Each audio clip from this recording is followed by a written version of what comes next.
বক্তব্য শেষ করছি। খুদাহাফেজ। বাংলাদেশ জিন্দাবাদ। জয় জয় দল জিন্দাবাদ। ঢাকা কলেজ বাংলাদেশের সাথে কথা বলবো।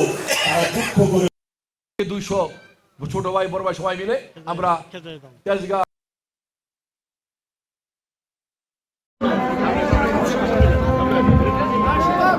ঢাকা মহানগর উত্তর ছাত্র দলের সাবেক ভারপ্রাপ্ত সভাপতি প্রেস কোয়ার্টার কর্তৃক আয়োজিত আজকের এই মত বিনিময় এই প্রেস কোয়ার্টারে ইসলামকে বিকৃত করছে, যারা পার্শ্ববর্তী রাষ্ট্রকে খুশি করার জন্য ইসলামকে ধ্বংস করে ক্ষমতায় থাকতে যেতে চায়, তাদের বিরুদ্ধে সবাইকে সজাগ থাকতে হবে। তাদেরকে না বলতে হবে না, ইসলামকে ধ্বংস করা যাবে না।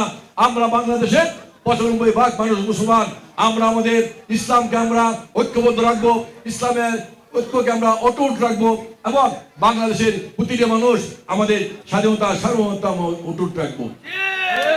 শুধু তরুণ সমাজ যে বাহিরে আছেন তাদের কাছে আমার একটি আহ্বান থাকবে, যে দলটি এদেশের স্বাধীনতা চাননি, অর্থাৎ এই দেশকে ভালোবাসেন না, তারা কখনো এদেশের তরুণদের ভোট পাইতে পারে না।